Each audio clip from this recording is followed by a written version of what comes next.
Hey, board gamers, BJ from Board Game Gumbo here, back with another episode of Gumbo Live. It's episode number 86. That's right, only 914 episodes till we hit the magic number 1,000. Gumbo Live, the number one Facebook Live talk show dedicated to board gaming. Our special guest tonight, Steve Davies, the designer of Camp Pinetop. His first game out on Kickstarter right now from Talon Strikes Studios. We'll be talking about that and some other games and maybe even get into our mutual scouting background. It's going to be a fun night tonight.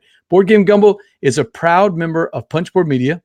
Check out our other fine members like Open Seat Gaming, Marty, Scott, and Sarah. They've got a great blog that focuses on ensuring that everyone that wants to can join the board gaming hobby no matter their background, and they all have a seat at the table. Punchboard Media, where we all bring something to the table. Hey, hit us up on social media, on Twitter and Facebook at Board Game Gumbo, and we'll be looking for your questions in the chat crew. But enough blather. Let's get right to our special guest, Steve Davies. Welcome to the show, man. Hey, BJ. Thanks for having me.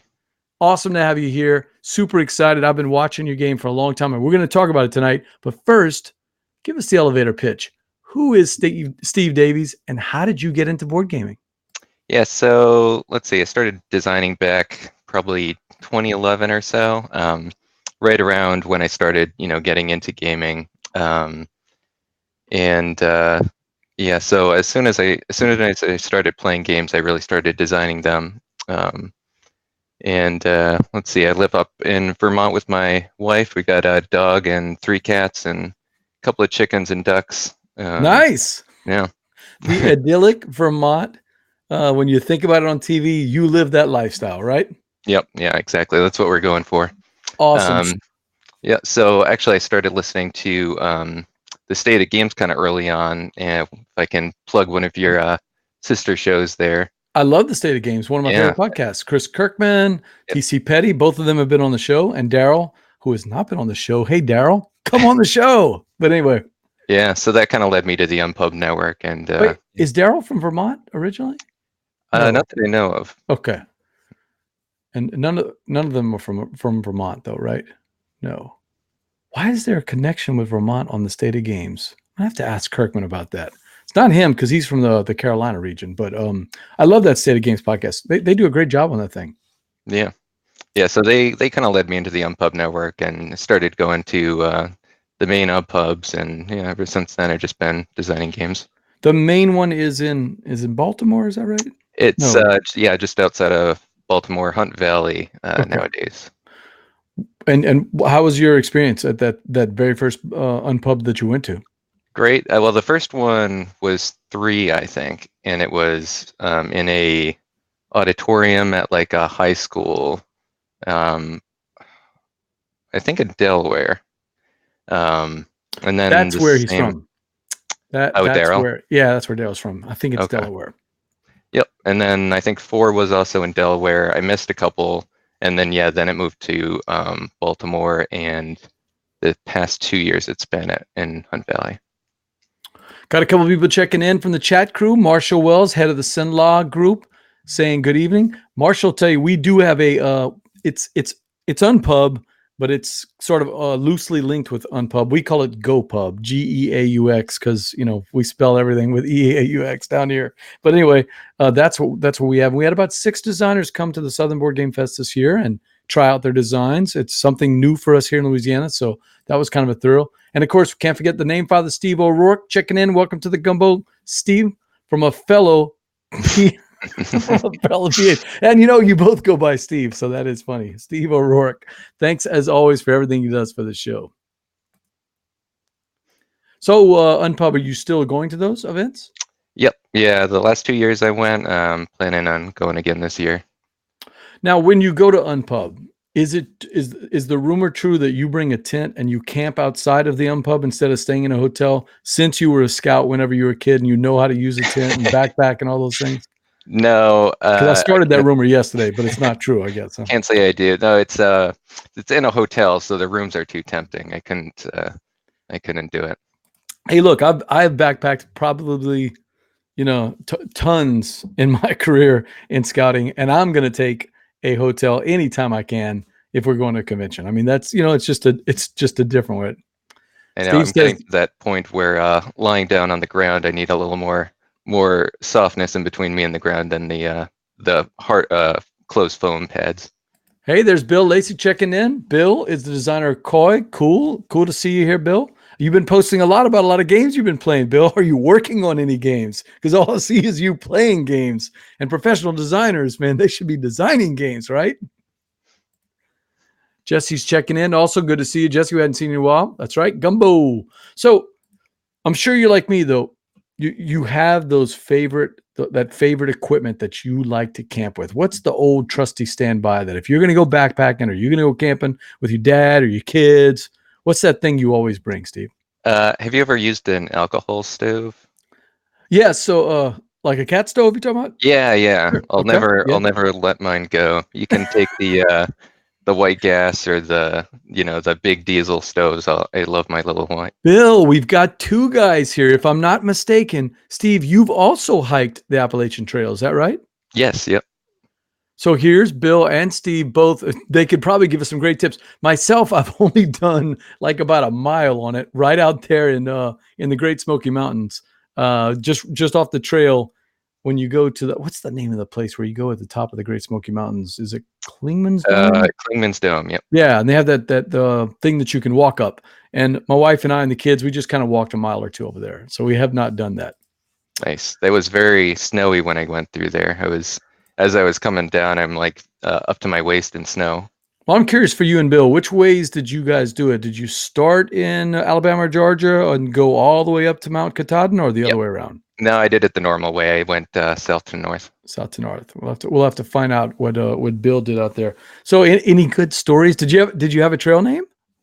Yeah, I did it where I didn't go in with one. I didn't pick it out for me, but I was Saint, which is appropriate for your backdrop there. Oh yeah, that's right. Yeah.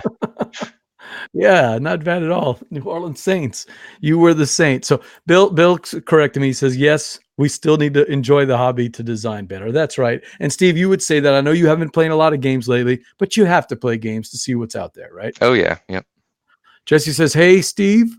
And Steve says, should be designing and then coming on the Gumbo to give a scoop spill. That's true. I agree with that. I haven't done the Appalachian Trail, but our local gear shop, it's called Pack and Paddle.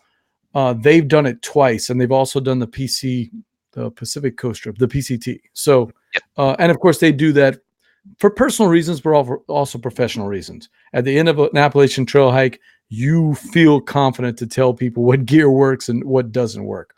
Was there any, bad stories that happened on the trail? Was there any equipment failures, or one of your boxes didn't make it to the right post office in the right time? No, the post office was fine. I had body failures, not so much equipment failures. Okay. And then I did a stupid thing, which was trying to dehydrate risotto, which had cheese in it. Okay. Thinking that would be, I'd freeze it, I'd get to it in time. I did not get to it in time. Oh no, the cheese went bad. Yep. It was no good. Not a good night after that now. So Steve, look, there's Bill. I hiked the width, not the length of the trail. Okay. I see. You got me on that one. He has done the New Jersey portion. So you've done New Jersey, I've done Tennessee. We only have like 8 more states to go. So we'll see if we can get that done.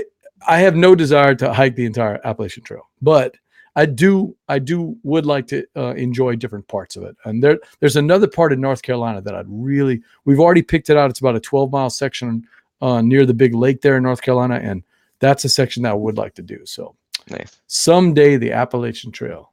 All right. So Steve, I got my guest here, Steve Davies. We're talking spicy hot games that you've played lately. And you played a game that one of the guys in the Gateway and Filler Games group, Chuck Yeager, has. Chuck runs the group. It's a group made for family weight games, gateway games, filler games, and a lot of us that you see in the chat, we all hang out together on that Facebook group. And he's played Caper. He found it a little bit more in depth than he was expecting. You've played it. What do you think? Yeah, well, I think part of the in-depth thing he's talking about might be the iconography on the cards, which does get like pretty crazy. They have like a manual in there just going over the different icons. So I got a little solo shot up there. These are the cards you're talking about, or? Yep. Yeah, you can see the ones on both sides. So the game does come with a reference, but yeah, you do have to do a lot of looking up to kind of see what the effects are sometimes. Give me the elevator Um, pitch. What is Caper from Keymaster Games? What is this? I played creepy Campy Creatures, which I think is from them, but yep. I haven't played Caper.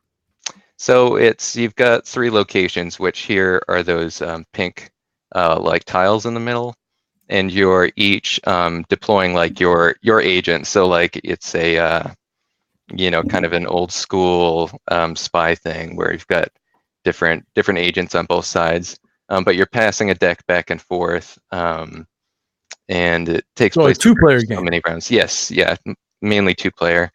I think they have special rules for more than that, but I've only ever played it 2.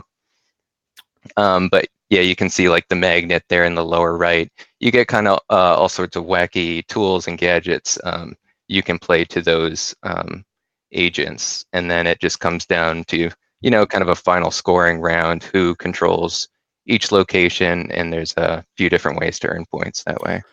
So we've been playing a game called Watergate from Capstone Games, kind of a tug of war between Nixon and the journalists who are trying to connect informants to the presidency and the scandal. Is this one of those tug of war games, or is it more like trying to outpoint the other player? It's a little of both. I'd say more outpointing. There are ways to mess with the other agents. Um, some take that stuff, but yeah, generally it's kind of who has the more points at the end. The way some of the cards are laid out kind of reminds me, and I've never played it, but kind of reminds me of Lost Cities, where you're trying to start an expedition and run that expedition, but there's always that push your luck element of, man, I really want to get one more handshake before I start that expedition. But is it going to come out? Am I going to kill my chance to score a lot of points? Does it have that push your luck element that that Lost Cities has? Not as much as Lost Cities. I'd say it's like kind of wider, in terms of what you can do. It's not just Okay. the straight linear numbers you've got, but the order, does matter for some things, if I remember right. All right. So So there is that element. and each of the cards have, unlike Lost Cities, then the cards themselves have some special powers then. Yep. That sounds interesting. And that is Caper from Keymaster Games. Something to take a look at. A 2-player game we need to look at. BJ from Board Game Gumbo, and we are talking spicy hot games with our guest, Steve Davies. Steve, let's keep the spy theme going.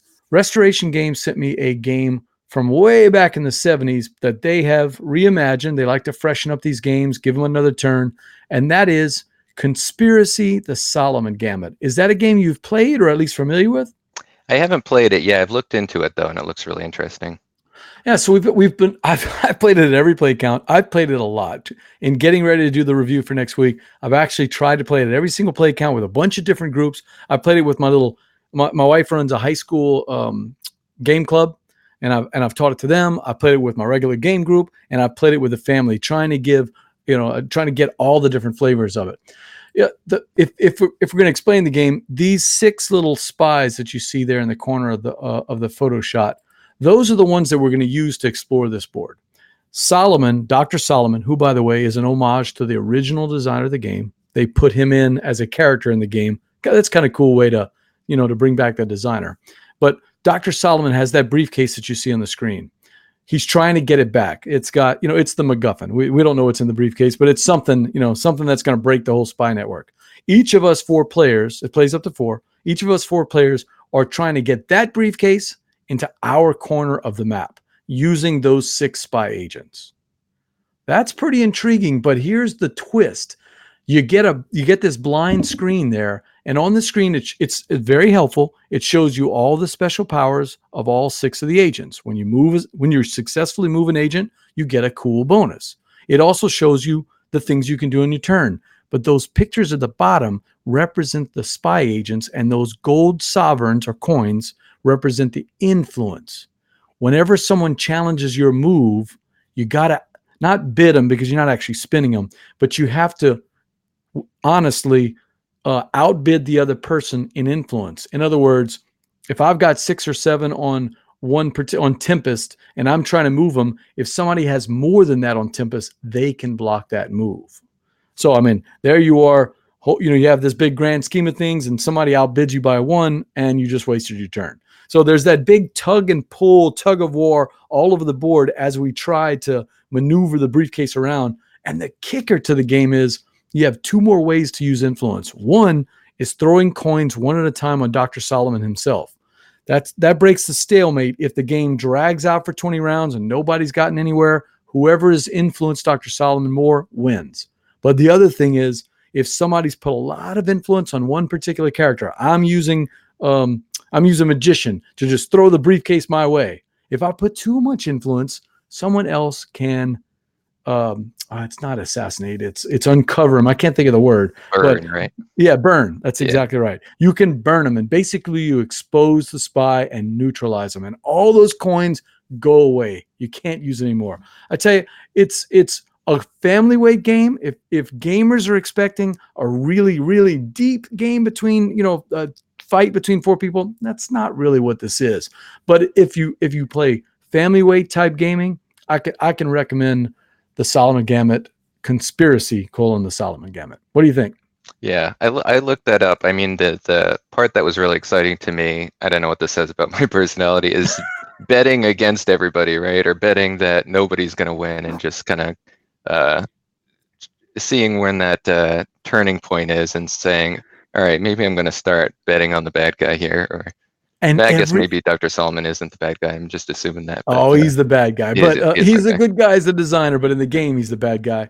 But think about it, though. Everybody knows when you say I influence, you have to tell them what you influence Dr. Solomon. That's the only character that you announce that much that you influence, because you can only influence them one coin at a time. So, boy, you're not kidding. It's like that cat and mouse game where as soon as everybody's influencing the spies, but as soon as someone influences Dr. Solomon, everybody's eyeing each other. Okay, I got to keep up. I think Steve has 2 and Jesse has 3. I'm at 2. I need to go one more just in case, because you want to be in on the end game, right? Mm-hmm. Yeah.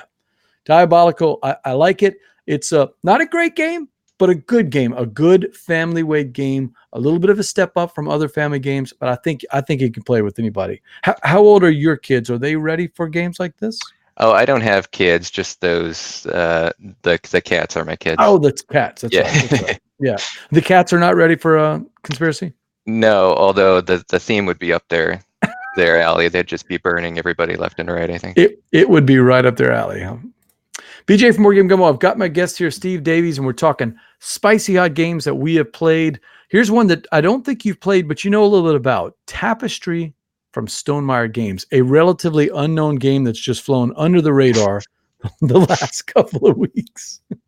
Yeah. What do you know about Tapestry? So I didn't pre-order it, but I am a big Stonemaier fan. I've got Viticulture and Wingspan, and Scythe, but yeah, it looked interesting to me. I do like Civ 6, the Sid Meier video game, and I'm curious. I did watch like playthroughs of it, and just to see, because so much of Civ 6, there's so much going on in the background that the computer's doing, right, with the Civilization game. And Civilization games are just generally complicated, so it's interesting to me whenever I see one as a board game and how it does things. Tapestry, Civilization game, I agree. Stonemaier game, definitely. It looks and plays like a Stonemaier game. And I'm curious, I'm going to put you on the spot. Where do you rank your Stonemaier games? What's your favorite? How do you rank them all? I'll put Wingspan first. It's obviously the freshest in my mind. Maybe Viticulture next, actually, and then Scythe, which isn't to say that I don't like Scythe. But I think I'm better at the other games too, so that's influencing me. Viticulture's my favorite. It's tough between Scythe and Wingspan. I would say, because my game group likes Scythe better, that I'll probably put that up there just because I know it's going to get played more. And there's always a group that wants to play it online. But I really like Wingspan. Every time I've played it, I've enjoyed it more. It's one of those games where every time I play it, I like it more and more. It's not a big hit in my game group, in parts of them. Other guys do like it a lot, but for whatever reason, it's kind of divisive in our play group. But Viticulture is still my number one. But so back to Tapestry. I've only played it once. I played it at 3 players. On the good side, it's got that breezy nature that Stonemaier he just hits it on the head every time, right? Other than Euphoria's sometimes AP inducing decisions with the dice and what you're going to do and kind of mathing out what everybody's moving, most of the games don't really have AP, right? I mean, they just move so quickly. I love that mechanic in Scythe where if somebody else takes the top action when they're working on their bottom action, you can start on your top Yeah, action most of I the know time, that right? was very clever. Yeah, it keeps that game moving. Viticulture, you're really just making one decision, so it doesn't take long to make the decision. I like that about Tapestry. Tapestry, at least in the game that we played, you're going to pick a track and you're going to hammer that track just like you would in any civilization game. You know, each person is going to specialize their civilization according to what cards develop their whatever their civilization is good at, you're going to try to strengthen it and also shore up a little bit of weaknesses. But you're not going to put your eggs in all the different baskets because you just can't in any good civilization game. You just can't. Yeah. I'm curious out there on the chat crew. So let's see what other people have to say. Marshall says Scythe. Yeah, that doesn't surprise me because that Sinlaw group, they have a maxed out, tricked out Scythe set. Every single piece is upgraded. Even the factory is a big giant piece about this high that just plops in the middle of the board. Is that something that they made, or is it something you can buy?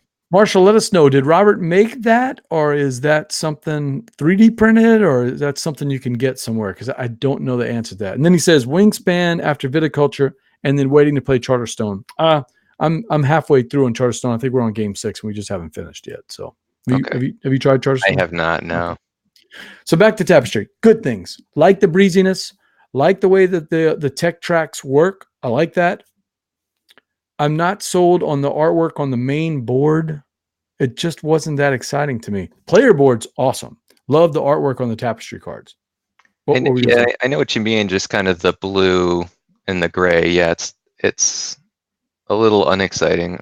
Like that kind of stuck out to me too. I mean, it's hard though. If I told you that board was a Stonemaier board, if I just took that one picture right there, would you say that's a Stonemaier game? Yeah, no. And I'm not trying to dog on it. It just right off the bat it didn't. And the other thing that kind of surprised me was I'm a visual player, man. I love when people have tricked out sets. And Marshall says the factory was 3D printed. He ordered it and then someone painted them. So gotcha. it's pretty cool. And it's really it looks good on the table. The buildings themselves, the buildings that you can build that are a big part of the visual appeal, at least in the social media and the buzz and the advertising, they weren't that impressive to me. They were almost like, oh, and here's some buildings. You know, I love playing with my New York 1901 buildings, right? My little 3D printed buildings, but they're not necessary. It's just something cool to play with. And that's what they felt like. It almost felt like the guys were looking at each other going, you know, we would have been just as happy with some tiles in this one. And that is weird because I love when people trick out their games. So this is an unusual situation for me. I think I do need to play it a couple more times. I did like the breezy nature. I did like the fact that there wasn't a lot of attacking with each other. Might have been the civs that came out. It was more about building that engine in your civilization and growing it out and trying to score points. How did you like the kind of starting civilizations? When I was looking at it, I was kind of I mean, part of the reason I like Civ 6 is the actual civilizations and kind of like how the mechanisms tie into the actual civilizations. But I also kind of appreciate going for more abstracted, generalized thing here. So I see what you're saying. So no, they don't represent real countries or anything. But I'll tell you, they really do play like their namesakes. If you've played any kind of Portal games, any of Portal's civilization games, you know how all of their each one of the decks plays completely different. It's that way in Tapestry. We had 3 different civilizations. We had the military one, we had the isolationists, and I was the traders. And we played 3 different games. I mean, I really was all about throwing out outposts. I didn't want to fight with anybody. I just want to throw outposts and say, come to my outpost, do something here. I'm going to get some cool stuff and so will you, right? Yeah. The isolations were like, we're going to be over here in our corner. Not going to mess with you at all. You guys have fun. And the military people are like, wait, I was looking for a fight, and I got the isolationists and I got the traders. I know. I You was know, gonna say those three sound like trouble to get together. Like you can't trade with the isolationists, and it's risky business trading with the militant people. the three civs together were probably the least player interaction that you could ever have in Tapestry, because none of the three played well together. They didn't want to have anything to do with each other. So that was kind of weird. And that's why I want to give it another chance, because it really was like three solo games playing together. I think in my outpost I had one visit because the isolationists refused to visit my trading outpost. They refused to come. So yeah, I think I'm going to give it a shot. Do you have access to it? No, nope. Hey, Mick Fitch, you're right down the street in Houston. Come on by. We're going to set you up a game of Tapestry. Come on down. So love seeing Mick and Starla in the show, checking it out. All right, BJ from Board Game Gumbo. I've got my guest, Steve Davies. We've been talking spicy games, and one of the ones that I want to talk about is one out on Kickstarter right now, a game that caught my eye and actually reached out. I don't do this very often, but actually reached out to Talon Strikes, mostly because of my scouting background, but also the artwork. Steve, you're an artist, from what I understand from reading a little bit about you. Tell us a little bit about Camp Pinetop and how that art melds with the game. Yeah, so I work as a graphic designer in my day job, and I've done like illustration stuff on the side. So when I'm designing a game, I'm always thinking about that. That's in the back of my mind. And I'm always trying to, keep myself from putting too much work into the art up front, right? Sure. But yeah, for this, I started, as soon as I started working on the design, I started collecting all these different things that were kind of like visually inspiring. So I actually brought some stuff for show and tell here. Oh, cool. So this is an old, there's a town-wide yard sale in my town, and somebody had an old backpack from Sears with this like weird introduction to backpacking catalog, which I really loved. Nice. An old external frame there with the poles sticking out. Can't beat that. It looks like an old like cigarette ad from the 70s. It's very weird, but and then like expecting the Marlboro Man in the corner with the Western Trails. Exactly, yeah. Everything sort of stained yellow. Be an expert with map and compass. There we go. That's a title that I could chew on. So I kind of like collecting that stuff, and that's always like that was feeding into this. You dive deep into the theme before you even start thinking about mechanics, it sounds like. Yeah. It was definitely theme first, and I've been working on it for I've been saying 3 years, right? This current iteration of it, but even before that, I was playing around with a lot of mechanics that just weren't working out or whatever. But I know I've always wanted to work on like a hiking game for a while. So many people in the chat crew have never heard of Camp Pinetop before tonight. So give us the elevator pitch. What is Camp Pinetop? Who's going to like that game? So it's really a family game. I've made sure to make it accessible enough for kids, 8 and up. But I like to call it a spatial puzzle, right? You're moving around on a map. You're spending the supply cards, which you're showing there, to kind of go on these different adventures. And yep, the ultimate goal is to get from possum to badger. So those are the different ranks in the game. Yeah. And you do that by gaining different achievement patches, which you see represented there. So for example, to get from possum to skunk, you'd need 2 green circle patches, or 2 blue square, or 2 black diamond. And on those patches are also the abilities that are building up your engine. So it's a matter of choosing the right patches, what to get when, what's most convenient, what you have supply cards for, and what's going to eventually get you to badger. So Steve, what we're looking at now, I believe, is a map of Camp Pinetop, which is random every game because you're putting out different cards, right? Yep. And when we played, we played 3-player the first time, and then I played a 4-player with the family. The setup was, I don't remember it offhand, but the setup was about the same with each one. We just had to make sure that the blue cards, and I don't remember why, that you didn't want too many blue cards on the outside. Why was that? So yeah, so there is a rule, just making sure a blue card is in the middle. a couple of the blue patches, but really one allows you to earn earn achievement patches on the outside of the map. So Okay. by doing that, having it in the middle, it means every game you'll have every patch available to earn. I don't know if it was just our game and the fact that we like to mess with each other, but the cards did not stay where they were supposed to. We were moving cards all over the place because of these special powers. And that's one of the cool things that I like. One of the twists in the game is that it's not just, it's definitely a spatial puzzle. And one of the guys, Carlos in our group, his eyes lit up because he loves those kind of things. He loves trying to figure out, how to get around and do things most efficiently. But the cool twist is that as you're ranking up, you're also becoming a better scout. Mm-hmm. Yep. So that's where that light engine building comes in, right? It's each of those gives you an ability, and some are easier to earn, and the abilities aren't. They might be one-use things. So all the green patches give you like a one-time benefit. All the blue patches give you an ongoing benefit, and all the black patches give you kind of a discount on a resource or let you substitute resources when you're paying. Yeah, and knowing which one of those you want to go for first, right? How you're going to build that engine, and also which one of those you're going to upgrade, because on the backside, each of those upgrades are more powerful, right?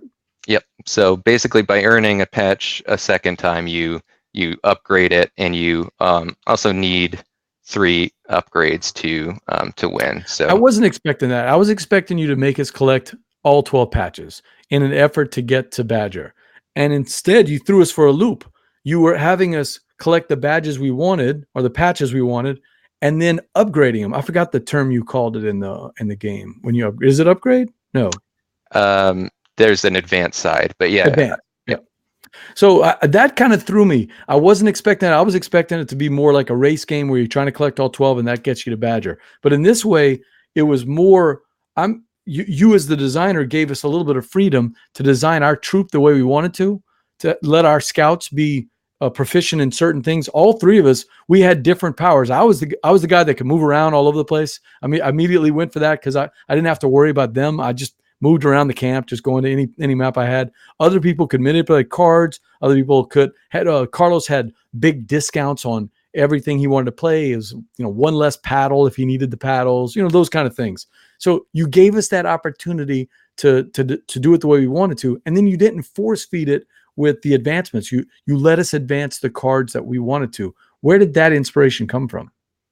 It was a little bit later. I saw a lot of people wanting to do the same thing twice or just finding themselves in a position to do so. And, we have the 2 sides to the card. So I thought it would be cool to have kind of 2 different related abilities. Like you mentioned, moving around a lot, that's the Trailblazer. So on the basic side, you can move 2 cards, up to 2 cards. Normally you can move up to 1, and then the advanced side is move up to 3. So it does give you a lot more abilities, basically 24 in the game, but it's also a little bit easier to learn because they're kind of related on both sides. So this game has been in development for a while, both from your aspect and then, of course, I guess working with Talon Strikes. But somebody told me you still have some of those early versions of the game. Are they handy? Do you have them around? Yeah. Oh, I brought them. Yeah, you want to see them? Oh yeah, I definitely want to check that out. I'm not going to show you everything because we'd be here for another 3 hours, but Sure. But I'd love the chat crew to see what it's, if you haven't been to an Unpub or Go Pub over at Southern Board Game Fest, what it's like to see exactly the box full of paper that turns into this beautiful game that we saw with the art. Yeah, so that Tupperware container is different ideas, and I also have a smaller box here. But so this was the player boards at one point early on. Ooh, you can that's a kind of big tell change. you can kind of tell how far along it was based on how much effort I put in. So at the beginning, it's I don't know if you can see that very well, but that one I can see. Yeah, very, very low effort. As it should be, right? Rudimentary. Yeah, that didn't come together, right? So it's good I didn't spend too much time in it. But no, you want to be playing right away. That's what I've been told by Carlos. He says, just get it on the table, right? Don't worry about how it looks. At one point, the map cards were tiles, and you had to arrange them in a certain way and go along different trails here. Ooh, yeah, pretty complicated there. So that was that, but that was probably years ago. So, for the past 3 years, I've been uh, reining it in from all those different experiments, So let basically. me give you some kudos about the game. One of the things that we liked is the fact, number one, the puzzle, of course, but and of course the way that you can design your troop the way you want to. But the other thing that you walked a really fine tightrope, and that tightrope is a game that can still be taught in 5 or 10 minutes, right? But has enough depth to satisfy the gumbo crew that really wants to play, some meat on the bones. How did you walk that tightrope? Yeah, well, that's good to hear. So, yeah, that was It's a not tricky Ticket to part. Ride. It's going to look like Ticket to Ride just from the drawing cards mechanic and moving around mechanic, but it's not. It's meatier than that. Yeah, so I mean, I set out just designing a game I wanted to play, right? Good. I'm not the heaviest gamer, but something with some meat to it. And then, I was bringing it around to conventions, and there were a lot of families coming by, and so I saw the draw there, and I just really wanted to keep it accessible for everybody. So I really put a value in simplicity to the rules, not necessarily in a shallow design, but making sure everything's easily understood and everybody can get into it. Yeah. You and I were both Cub Scouts as a kid, right? Yep. How far did you go along Cub Scouts? I made it to first class on the Boy Scout troop when our troop folded. So I did the whole Cub Scout thing and then a little bit of the Boy Scout thing. Yeah, same here. So I brought my credentials. You Oh, can look, see my he's got it. Got the yeah, so Webelos I badge. got Nice. through Cub Scouts, and then I think it was just Webelos. I think I quit. Which I was having fun, but there were a lot of meetings. My dad and I were just like, hey, let's just go camping on our own. And I we weren't read doing a lot something of where you trips. So. said that you quit the troop because they weren't really focused on camping, and you and your dad could figure out that you could camp on your own, right? Right, yeah. Yeah, there Well, weren't as many trips as I wanted to. when I started the Boy Scout troop with my sons, or not started, but when we moved on to Boy Scouting in the troop, that was the one thing that I wanted to make sure. I enjoyed being a Boy Scout, but we didn't camp very much in the troop that I grew up with. It was the times and the economy and all that stuff. I mean, I'm not throwing the Scoutmaster on the bus. It was a different time. Nowadays, I mean, people expect Scouts to camp all the time, and in our troop, that was one of the things we did. We camped every month of the year, sometimes twice in a month. We went all over from New Mexico all the way up to North Carolina. We camped everywhere. We did Philmont. We did all those things, and I just kept telling my wife, I want to give my sons the camping experience that I didn't really get as a kid in the Boy Scouts, because I think that's going to make them want to stay. Yeah, nice. Yeah, that was the primary reason. It was just, I wanted to be outdoors all the time as a kid. So is there anything from your scouting experience that you were able to bring into Camp Pinetop? Um, yeah, I mean, we Is there a did go little to like Easter a. egg in there? Nothing. I don't know if there's any Easter eggs, but one of the big things we did do was go to, like a overnight camp for like a week. And that, really plays into kind of the summer camp feel of the game. And I did work at a summer camp in college. I went to other unrelated summer camps as a kid. So yeah, all that kind of feeds into it. You work the counselor route. You know what it's like to those long days, high energy, keeping the campers up, right? Yeah, well, I feel like I got off easy. So I was the arts and crafts director, so I wasn't like in the cabins with the kids. I feel like that's really the draining job, right? I could see them for a couple of hours and then go back to my room for a few and decompress. I don't know Steve's if I could have done it if not for that. Steve said his son and I did Cub Scouts together. Once they graduated Boy Scouts, the Scoutmaster treated like a boot camp. From then on, we just hiked in the marsh instead. Yeah, I know, Steve. I know exactly the troops you're talking about. We've had a couple of those in the council. I don't know that that's what the Scouts want.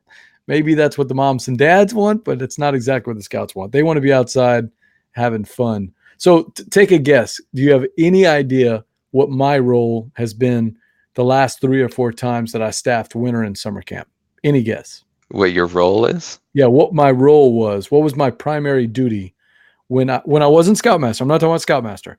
My other primary duty at the last 3 or 4 long-term summer and winter camps that I did with the Boy Scouts? From the title of your show, I'm going to guess cook. No, No. no, I eat gumbo. No, I was the board game merit badge counselor Oh, okay. Of course. for Daniel Boone over in North Carolina and a couple of camps over here in Louisiana, including over there near Marshall, over there in Sinlaw in Alexandria and down in Lake Charles. Yeah. So they started a gaming merit badge. A couple of big gamers actually talked the National BSA into doing it. There's 3 different tracks. It's video games, board games, and sports games. And I take the board game route because you can do one of the 3 tracks.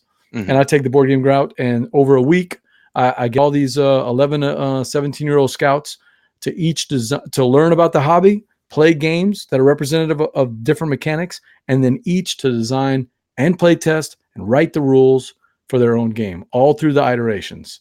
Oh, so that's awesome. Yeah, I feel like, I think most of us come into this later in life too, right? When we come across like Euro games for the first time. Sure. But introducing kids to that earlier, and it really has been a unique creative outlet. Like, I painted as a kid and drew, but it's really its own thing. Now, I play a lot of games, right? And I'm going to tell you, Steve, out of the 3 long-term camps that I ran the merit badge, it might be 4 now that I've run it. Every camp, there were 1 or 2 games that I was like, wow, this kid has potential. He could be a game designer. I mean, I would get parents to come in, and on the last day, all the parents would come. We'd usually get 5 or 10 people to play the games and, kind of see which ones they liked. And inevitably, there was always one that stood out, and people would come to me and say, I would play that game. I really would play that game. Most of the games were the guy would draw a checkerboard and because I brought all kind of materials, and they would get all of the armies and they would make their own version of chess. I mean, that was like, every camp, there was at least 10 versions of those. But every once in a while, there was some unique one. Like there was one kid that did one with the life cycle of insects. And you had to start as a little larva and build up your insect, your little larva into an insect. And he had all kinds of different insects to do it. This took a lot of thinking, and the game was actually a lot of fun. Nice. So, so much of that too is just, where you're coming from, what your vocabulary is and what games you've played. Like I had an assignment in school, like elementary school, that was design a board game. And same situation, chess, checkers. So, all right, start with a grid or start with a, track like Candyland. But yeah, if you just aren't introduced to those other games, or, you're going to kind of be stuck in one area.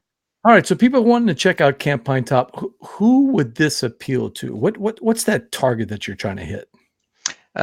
So it is a family game. I've had a lot of success teaching it to, kids. We're putting 8 and up on it. But again, it kind of goes back to what their experience is, right? If they're in a gaming household, it can go a little younger than that. But it is something I play with my friends, right? So I am hoping it is spanning quite a wide range.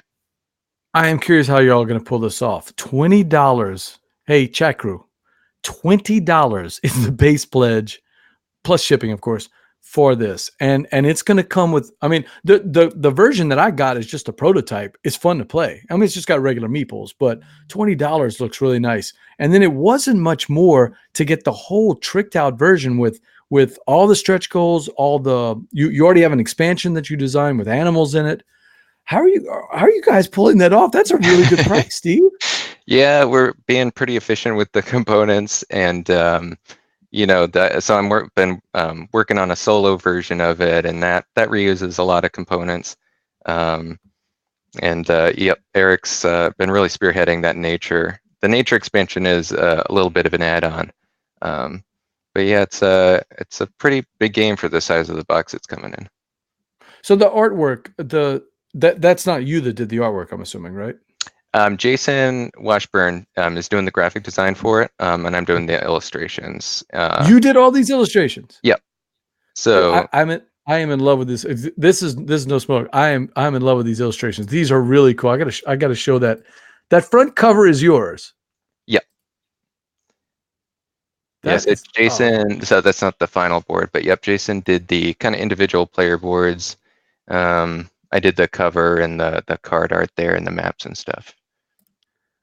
Yeah, that's just impressive. I just love this. You can see this right here. I just love that cover with the little anamorphic scouts canoeing and hiking and doing all this stuff. It's really cool. I mean, kudos to you. This is some really good artwork.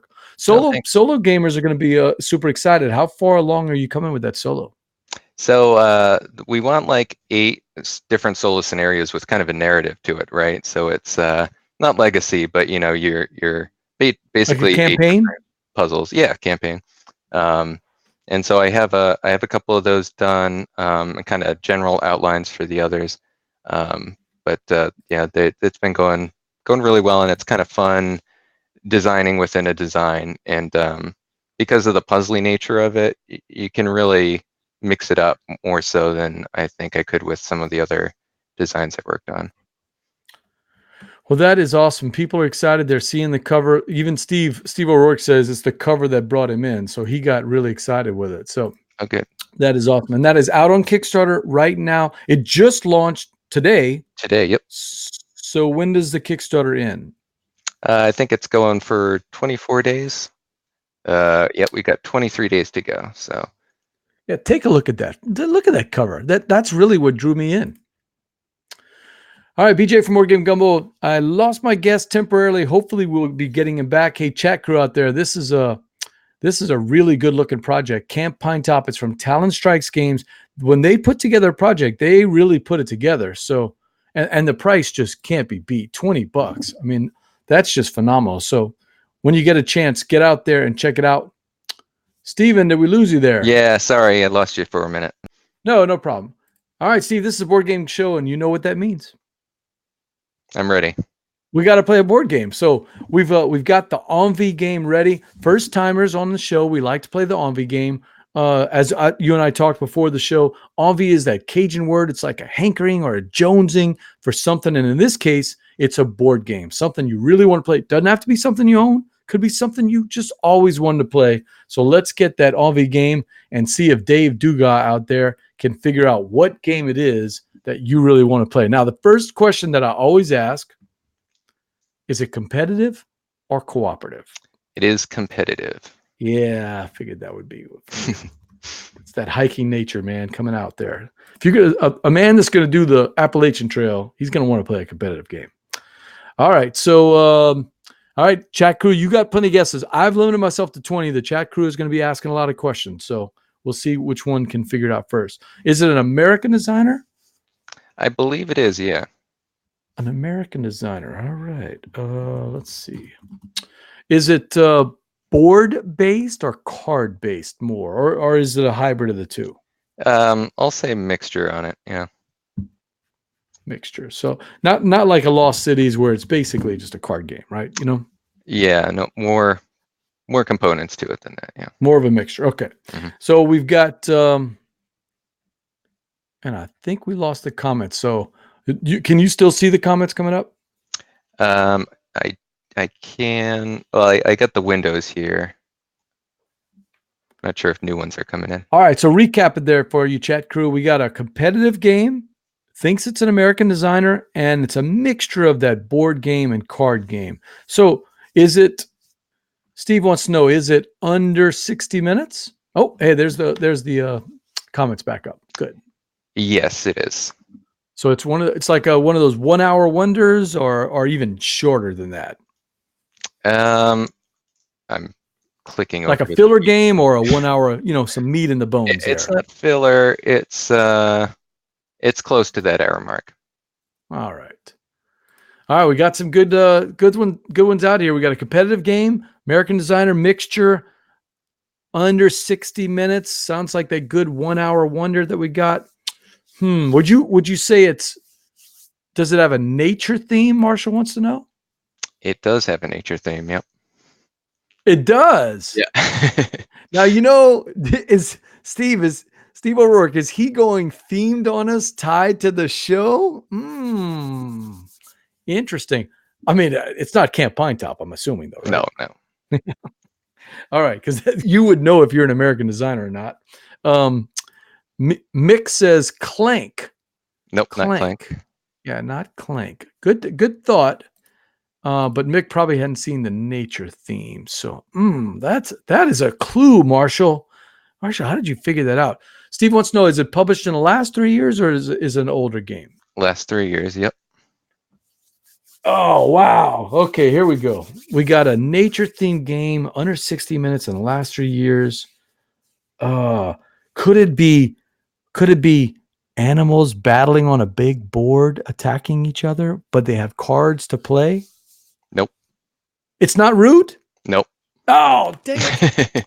I was thinking, because I'm not saying that your artwork is the same as Root, but it's got that feel of the nice animals when they're really attacking each other the whole time. Oh, Steve O'Rourke says trekking the national parks. It's not trekking the national parks, but it is parks. It's parks. They're coming in with parks there. Yeah, I'd Steve love to give O'Rourke both a with it. try, honestly. Yeah, I got to play a round of trekking national parks 2 or 3 years ago when it came out for Gen Con. It wasn't bad, actually. It was kind of a cool game. I haven't played Parks, though. Parks looks really cool. Yeah, they both look great. They kind of both came in when I was working on this, and I haven't had a chance to play them. And I just, I'm curious to see, you see something come in similar to what you're working on, and you have that moment of, oh boy, I hope this isn't too close to what I'm doing. And I don't think either is, but yeah, I just wanna check them out just to see, how different designers approach kind of the same thing. Dave, It's funny, people are Steve Bink there, Charlie Bink, sorry. I was talking to him at one of the pubs he was at, who did trekking the national park. national parks. Yeah, I got to meet Charlie he won't remember this, but I met him at Gen Con, when it came out. Okay, Yep, so yeah, I'm getting some nice I'm getting some blowback here. People are saying that Root is too long for 60 minutes. Dave, can the Gumbo crew play Root in 60 minutes? Give us some feedback out there. I don't know. They might be right. Maybe that's a little too thick. Maybe 60 minutes is a little long. Travis is ratting me out. Maybe Root. But I think we played Root in 60 minutes. I'm not positive. I don't want to say that. I can tell you this. People say Scythe is a long game, and we've played Scythe in roughly 45 to 48 minutes. We're getting it down to below an hour now when we play, but we're going quick. It doesn't take long. So maybe I'm ambitious for Root. So we're not sure. Yep, Steve, I agree with that. Parks looks lovely. I'd like to play it when we get a chance. So that's the Envie game. I'm impressed. He actually went with the theme tied in with Camp Pinetop. That was a pretty cool move, Steve. I was really tempted to just dig real deep into the BGG catalog and come up with something obscure, but I didn't want to do that to you. Just for the challenge of it. Dave's game shaming. He was saying negative Ghost Rider. We do not play in under an hour. Okay. It just feels like an hour because the game's so much fun. How's that? That's my excuse. And that is the Envie game presented by our friends from Game Toppers LLC. Don't forget, make your game night a showstopper, Steve, when you play on a Game Topper. Play on a Game Topper. Our buddy Berkey over there helping out. He's a big friend of the Southern Board Game Fest. So, hey, so tell us, what is next for Steve Davies and Camp Pinetop? Where are you showing it off next? So, the guys at Talon Strikes are going to be at BGG Con, and great! Yeah, I think Eric is going to PAX Unplugged as well. We will be there. I will not. I am out of vacation days, so the Gumbo crew will be at BGG. The Gumbo crew will be at BGG, and Steve O'Rourke will be at PAX U. Bill usually goes too. I don't know if Bill's going this year, but Bill usually goes to PAX U. So, chat crew, if you're at either one of those conventions, let's meet up. Look for some of the people. Nice. I'm gonna be sad. I'm missing it. I went last year and it was a lot of fun. Your next convention will be in 2020, I guess. Then, right? Yep. What's your plan? Where are you going? That might be definitely Unpub. I'll have to look. I don't have anything planned, but. Hey, Dave said, I like my guess with seasons. Nature, seasons, waka, waka, waka. Yeah, but I don't know if seasons is 1 hour. I'm not sure. I haven't played that. I'm not sure at all on that. All right, board gamers, that's it for another episode of Gumbo Live. I want to thank my guest, Steve Davies, the designer and illustrator. I just found that out tonight, of Camp Pinetop. Cool game out there with Scout theme. It's family weight, but it's got a little bit of a kick to it. It's got some juicy decisions in it, and it's out on Kickstarter right now from Talon Strikes. Check the comments. Steve O'Rourke, the name father, already put in a plug, a link to the Kickstarter on that. Go check that that Kickstarter project. So, Steve, how can people reach you if they have any questions about Camp Pinetop after the show? Best way is probably Twitter. That's just Stephen B as in boy Davies. Yeah, or I'm on BGG as S Davies, first initial last name. Twitter? Twitter is the Stephen B. Stephen Davies. B. Okay, got it. Yep. All right, make sure to like our Facebook page, facebook.com/BoardGameGumbo. It helps us to get out the word about all of our upcoming shows, including next week, we're going to have Anna Maria Jackson Phelps from the Girls Game Shelf. Assuming she's healthy, she's going to be coming in next week. And we're going to be visiting with her and about some of the projects that she's got going on. I am BJ from Board Game Gumbo. And until next time, Steve, laissez le bon temps rouler. All right. Thanks, BJ. Good night, everyone.